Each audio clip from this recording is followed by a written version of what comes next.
धाकड़ खबर, बेखौफसुमा बेबाक अंदाज।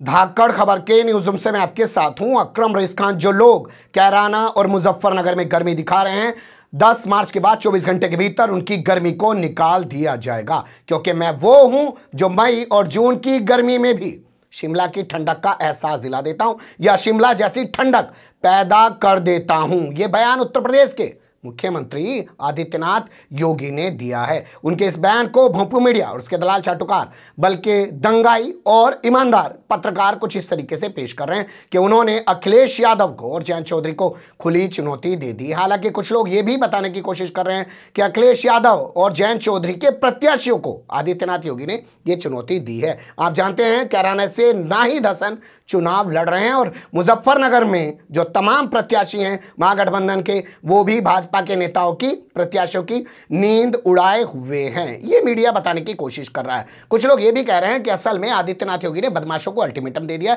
चेतावनी दे दी और तारीख निर्धारित कर दी है 10 मार्च की। लेकिन हमारा कुछ और कहना है। हम खबर के तीसरे हिस्से में कुछ ऐसी जानकारी आपके सामने रखेंगे जिन्हें देखकर आप कहेंगे कि असल में ये वजह है जो आदित्यनाथ योगी इतने बौखलाए हुए दिखाई दे रहे हैं, तभी इस तरीके की भाषा का प्रयोग कर रहे हैं। तो क्या है वो चीजें खबर के तीसरे हिस्से में आपके सामने रखूंगा।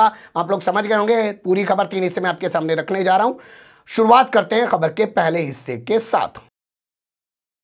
खबर के पहले हिस्से में मैं आपके सामने स्मृति ईरानी और आदित्यनाथ योगी के 2 बोल वचन रखने जा रहा हूं, क्योंकि ये दोनों बोल वचन प्रियंका गांधी और राहुल गांधी से जुड़े हुए हैं। सबसे पहले स्मृति ईरानी को सुन लीजिए। क्योंकि वो संकेत दे रहे हैं कि घर पे लड़का है जो लड़ नहीं सकता है। आप यहां पे सवाल उठा सकते हैं कि खबर कर रहे हो आदित्यनाथ योगी पे, बयान चला रहे हो स्मृति ईरानी का। असल में स्मृति ईरानी से जब पूछा गया कि प्रियंका गांधी कह रही हैं कि लड़की हूं, लड़ सकती हूं, इस बारे में आपका क्या कहना है, तो उन्होंने कहा कि वो संकेत दे रही हैं कि घर में जो लड़का है वो लड़ नहीं सकता है। ये बयान आपके सामने रखने की एक खास वजह और भी है। सुन लीजिए आदित्यनाथ योगी को, आप खुद समझ जाएंगे। भाई बहन की पार्टी के लिए तो जब कोई आपदा आती है तब उनको भारत याद नहीं आता, भारत के नागरिक याद नहीं आते, तब उनको इटली में नानी याद आती है। तो मुझे लगा कि जब आदित्यनाथ योगी का यह बयान भाई बहन से जुड़ा हुआ आपके सामने रखा जाए तो उसी में स्मृति ईरानी के बयान का भी जिक्र होना चाहिए। खबर के पहले हिस्से में यही कुछ खास है। अब चलते हैं खबर के दूसरे हिस्से में। खबर के दूसरे हिस्से में आदित्यनाथ योगी के बयान को लेकर बात कर लेते हैं। कल उत्तर प्रदेश के हापुड़ जिले के पिलखवा इलाके में आदित्यनाथ योगी पहुंचे हुए थे। वहां पे उन्होंने बयान दिया और कहा कि जो लोग कैराना और मुजफ्फरनगर में गर्मी दिखा रहे हैं, 10 मार्च के बाद 24 घंटे के भीतर उनकी गर्मी को निकाल दिया जाएगा, क्योंकि मैं तो मई और जून में भी शिमला की ठंडक पैदा कर देता हूं। पहले वो बयान सुनिए, फिर उसके बाद कुछ और चीजों पर गौर करेंगे। एक गर्मी जो अभी कैराना में और मुजफ्फरनगर में कुछ जगह दिखाई दे रही ना, ये सब शांत हो जाएगी इसके बाद। क्योंकि गर्मी कैसे शांत होगी, ये तो मैं मई और जून में भी इसको बहुत शिमला बना देता हूं। सुन लिया आपने आदित्यनाथ योगी को। अब यहां मीडिया का हाल आपके सामने रख देते हैं। कुछ कटिंग्स हमने वेबसाइट से उनकी निकाली हैं, जिसमें आप देखेंगे कि लिखा हुआ है गरजे योगी, और कहा कि कैराना और मुजफ्फरनगर में जो गर्मी दिखा रहे हैं उनकी गर्मी निकाल दी जाएगी। इसी तरीके के तमाम लोगों ने शीर्षक लगाए हैं, यानी कि इनके इस बयान की वाहवाही कर रहे हैं। होना क्या चाहिए था उस पर थोड़ा सा गौर कर लीजिए। होना यह चाहिए था कि तमाम मीडिया वाले इस बात पर सवाल उठाते कि आखिर आदित्यनाथ योगी इस तरीके की भाषा क्यों बोल रहे हैं, और यह क्या ये भाषा धर्म संसद में जो साधुओं ने भाषा बोली है उस तरीके की भाषा नहीं है। उन्हें सवाल उठाना चाहिए था कि क्या आदित्यनाथ योगी साधुओं के साथ खड़े हुए नहीं दिखाई दे रहे हैं जो धर्म संसद में जहर उगल रहे थे, उनके समकक्ष जाके खड़े हो गए हैं, या उन साधुओं को अपने बगल में लाके खड़ा कर लिया है, जबकि वो एक संवैधानिक सीट पे बैठे हैं, किसी मठ के मठाधीश नहीं और सिर्फ साधु नहीं है, मुख्यमंत्री हैं, संविधान की शपथ लेके यहाँ पे बैठे हुए। यहाँ ये कहना भी गलत ना होगा कि जितने भी धर्म संसद के अंदर साधु आज जहर उगलते हुए दिखाई दे रहे हैं वो असल में आदित्यनाथ योगी का ही अनुसरण कर रहे हैं। उन्हें लग रहा है कि जब एक शख्स एक मठ का मठाधीश होते हुए यह कहता था कि एक हिंदू लड़की का बलात्कार हुआ तो 10-10 मुस्लिम लड़कियों का बलात्कार किया जाएगा कब्र से निकाल के। अगर एक हिंदू का मर्डर हुआ तो 10-10 मुसलमानों का मर्डर किया जाएगा। वो आज एक संवैधानिक सीट पर बैठा हुआ है, मुख्यमंत्री बन गया है। तो हम लोग भी अगर साधु होते हुए इसी तरीके के जहरीले भाषण देंगे, बयानबाजी करेंगे, तो हो सकता है विधायक बन जाए, हो सकता है सांसद बन जाए। और जो जितना बड़ा दंगाई वो उतना बड़ा भाजपाई, ये तो आप लोग जानते ही हैं। ये कहना क्या गलत है कि वो सब लोग आदित्यनाथ योगी का अनुसरण कर रहे हैं, चाहे उसमें यति हो, चाहे उसमें तमाम तरीके के साधु हों। अब बात कर लेते हैं कि उनके इस बयान पे किस तरीके की प्रतिक्रिया आई है। तो चंद्रशेखर आजाद की प्रतिक्रिया मैं आपके सामने रखना चाहता हूं। आप समझ गए होंगे, भीम आर्मी के चीफ हैं, आजाद समाज पार्टी के प्रमुख हैं। उन्होंने ऐलान किया गया है कि जहां गोरखपुर की सदर सीट से आदित्यनाथ योगी चुनाव लड़ रहे हैं, वहीं से जाके वो भी चुनाव लड़ेंगे। तो उन्होंने ट्वीट करके कहा कि आदित्यनाथ योगी कह रहे हैं कि मैं मई और जून में शिमला जैसी ठंडक पैदा कर देता हूं, लेकिन इस मां के आंसू नहीं पहुंच पा रहे हैं जो गोरखपुर में इंसाफ के लिए भटक रही है। आपको बताया हाल फिलहाल में गोरखपुर में कई घटनाएं हुई, जैसे आज एक महिला संजू की हत्या कर दी गई, उससे पहले 2 बच्चों को अगवा किया गया, हत्या करके जमीन में उनको गाड़ दिया गया। तो उन बच्चों की जो मां है वो इंसाफ के लिए भटक रही है, न्याय के लिए भटक रही है। आगे चंद्रशेखर ने कहा कि आप तो मई जून की गर्मी में ठंडक पैदा कर देते हैं, इस मां को भी इंसाफ न्याय दिला दीजिए। और कह रहे हैं कि गोरखपुर के लोगों के दिलों में बहुत सारा दर्द छिपा हुआ है, अब मैं यहाँ पे आ गया हूँ, वो तमाम चीज़ें धीरे धीरे सामने आएंगी। ये अहम प्रतिक्रिया, इसके अलावा तो बहुत सारे लोगों ने प्रतिक्रियाएं दी हैं, लेकिन खबर के तीसरे हिस्से में अब उन चीज़ों को जान लेते हैं कि आदित्यनाथ योगी आखिर इतने बौखलाए हुए क्यों दिखाई दे रहे हैं।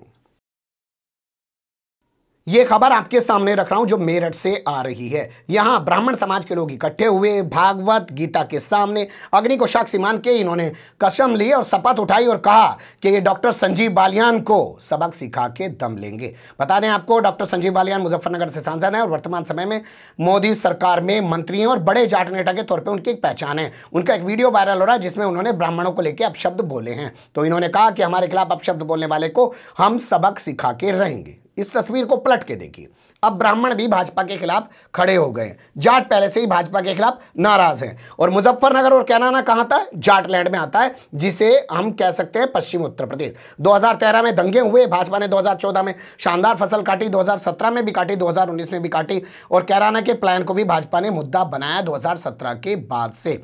तो भाजपा को अब लग रहा है कि यहाँ पे उसकी जमीन खिसक रही है, जाट उसके खिलाफ है, ब्राह्मण उसके खिलाफ है। तो आदित्यनाथ योगी अब धमकाने वाली स्थिति में आ गए हैं। पहली लाइन आप ये समझ लीजिए। आपको यकीन नहीं आ रहा तो कुछ चीजें आपके सामने और रख देता हूं जिन्हें देखकर आपको अंदाजा हो जाएगा। जैसे ये शख्स है विक्रम सैनी, खतौली से बीजेपी का विधायक होता है। वर्तमान समय में बीजेपी ने इसको टिकट दिया, प्रचार करने के लिए गया, लोगों ने इसको दौड़ा दिया, अपनी गाड़ी में बैठकर जान बचाकर ये वहां से भाग गया।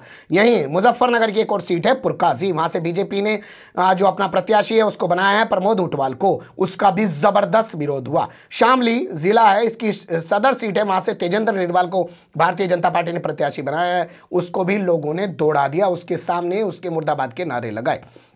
इसके अलावा थाना भवन, जहां से गन्ना विकास मंत्री सुरेश राणा है, मुजफ्फरनगर दंगों का आरोपी भी है, उसको भी लोगों ने काले झंडे दिखाए हैं। ये तमाम तस्वीरें आपके सामने आ चुकी होंगी। इसी तरीके से मेरठ की सिवाल खास एक सीट है, वहां से मानवेंद्र पाल सिंह को लोगों ने दौड़ा दिया, उस पर पथराव कर दिया। ये तमाम भाजपाइयों का हाल रख रहा हूं। बुढ़ाना से भाजपा का विधायक है, उसे ही भाजपा ने प्रत्याशी बनाया, नाम है उमेश मलिक, उसका भी लोगों ने जबरदस्त विरोध किया है। मथुरा का जिक्र करें तो यहाँ की बलदेव विधानसभा सीट से बीजेपी ने पूर्ण प्रकाश को प्रत्याशी बनाया, उसको भी लोगों के विरोध का जबरदस्त सामना करना पड़ रहा है। बिलारी से प्रवेशमर लाल सैनी को प्रत्याशी बनाया, उसको भी विरोध का सामना करना पड़ रहा है। संभल की चंदौसी विधानसभा सीट से गुलाब देवी का विरोध हो रहा है और इसी तरीके से सिकंदरा राव से वीरेंद्र सिंह राणा का विरोध हो रहा है। ये पश्चिम उत्तर प्रदेश की धरती है जहां के बारे में आदित्यनाथ योगी कह रहे हैं कि गर्मी निकाल दूंगा। असल में जो वो गर्मी निकालने की बात कर रहे हैं, वो जो लोग भाजपा का विरोध कर रहे हैं उनकी गर्मी निकालने की बात कर रहे हैं, क्योंकि जमीनी सतह पर लोगों के अंदर भाजपाइयों के प्रति जबरदस्त गुस्सा है, यानी कि गर्मी है। क्या आदित्यनाथ योगी के बयान से वो गर्मी निकल पाएगी? लेकिन कुछ और तस्वीरें देख लीजिए। जैसे खबर, ये चेहरा है केशव प्रसाद मौर्य का, इनको सिराथू विधानसभा सीट से भारतीय जनता पार्टी ने अपना प्रत्याशी बनाया। प्रचार करने के लिए गए, पहले ही दिन सिर मुड़ाते ही ओले पड़ गए। महिलाओं ने दरवाजा बंद कर लिया, धक्के मार के इनको भगा दिया और उसके बाद से ये अभी तक इस जगह पर पहुंच नहीं पाए हैं। तो भाजपा की स्थिति ठीक नहीं है, लेकिन मैं और चीज़ों पे जानना नहीं चाहता हूं कि कहां कहां क्या हो रहा है, पश्चिम उत्तर प्रदेश पे रहना चाहता हूं। और इसी के साथ ये खबर आपके सामने रख रहा हूं, इसे भी गौर से देखिए। ये खबर ये साबित कर रही है कि आखिर आदित्यनाथ योगी को गोरखपुर क्यों भेजा गया। आप जानते हैं ना, एक हरनाथ सिंह यादव राज्यसभा सांसद रात दिन कह रहा था कृष्ण जी सपने में आ रहे हैं, एक नहीं दो बार आ रहे हैं, वो कह रहे हैं कि आदित्यनाथ योगी को कहो कि वो मथुरा से चुनाव लड़े। उसके अलावा कुछ लोग कह रहे थे कि अयोध्या से चुनाव लड़ना चाहते हैं, लेकिन ना इनको अयोध्या से उतारा गया ना इनको मथुरा से उतारा गया, इनको वापिस इनके घर भेज दिया गया गोरखपुर। इससे सवाल खड़े हुए कि आखिर आदित्यनाथ योगी को मथुरा अयोध्या से क्यों नहीं लड़ाया गया। तो आज वो साफ हो गया। 91 प्रत्याशियों की सूची परसों जारी की है भारतीय जनता पार्टी ने। उसमें 11 टिकट काटे गए गोरखपुर और आसपास के क्षेत्र में। कितने टिकट काटे गए? 11। और आदित्यनाथ योगी को कहां भेजा गया? गोरखपुर। यानी भारतीय जनता पार्टी को गोरखपुर और आसपास के इलाके में एंटी इनकम्बेंसी का सामना करना पड़ रहा है। ये वही गोरखपुर है जहां के मठ के मठाधीश आदित्यनाथ योगी हैं और वो उत्तर प्रदेश के मुख्यमंत्री हैं। यानी मुख्यमंत्री के क्षेत्र में ही भाजपा को 11 टिकट काटने पड़ रहे हैं। जमीनी सतह पर ये असलियत है, इसलिए आदित्यनाथ योगी को वापस भेज दिया गया। अगर उनको अयोध्या से लड़ाया जाता तो आदित्यनाथ योगी इसमें बच जाते। वो कहते भैया तुमने मुझे अयोध्या भेज दिया, मैं गोरखपुर पे फोकस नहीं कर पाया, गोरखपुर में अगर हार हो गई तो मैं क्या कर सकता हूं। अब भाजपा ने इनको गोरखपुर भेज दिया और ऐसे में अगर भाजपा यहां पे हार जाती है तो आदित्यनाथ योगी जो अपने आप को नेशनल लीडर के तौर पर पेश कर रहे हैं और उनके समर्थक जो उनको प्रधानमंत्री के तौर पर पेश करने की कोशिश कर रहे हैं, उनको भाजपा एक मैसेज दे देगी कि देखो ये तो अपने ही गढ़ में अपनी तमाम सीटों को नहीं बचा पाए हैं और इन्हें कैसे प्रधानमंत्री के चेहरे के तौर पर प्रोजेक्ट किया जा सकता है। नरेंद्र मोदी तो हर राज्य में जीत दिलवाने वाली मशीन है, ये तो अपने ही इलाके में नहीं जीत पा रहे हैं। इसी वजह से लोग कह रहे हैं कि आदित्यनाथ योगी बौखलाए हुए हैं और इसी बौखलाहट का नतीजा है कि वो अपने उन्हीं तेवरों पर फिर से वापस लौट आए हैं और उसी तरीके की भाषा का प्रयोग कर रहे हैं जैसे धर्म संसद में खड़े होकर वो कथित साधु बोल रहे थे, मार डालो, काट डालो, फाड़ डालो, चीर डालो। और ये उसी टोन में कह रहे हैं कि गर्मी निकाल दूंगा। वरना आप सोचिए, मीडिया को उनके इस बयान पे हल्ला मचाना चाहिए था कि आखिर एक सीएम इस तरीके की भाषा कैसे बोल सकता है। लेकिन भाषा की टोन के पीछे की हकीकत आपको जरूर जाननी चाहिए, वो हमने आपके सामने रखने की कोशिश की। बने रहिएगा धाकड़ खबर के साथ। फिलहाल कमेंट्स के रूप में आप लोग अपनी राय दे सकते हैं, खबर को लाइक कर सकते हैं, चैनल को सब्सक्राइब कर सकते हैं, ज़्यादा से ज़्यादा हमारी खबरों को शेयर कर सकते हैं। फिर ऐसे ही किसी सुलगते हुए या उलझते मुद्दे लेकर मैं आपके सामने हूँगा हाजिर। फिलहाल अभी मुझे दें इजाज़त।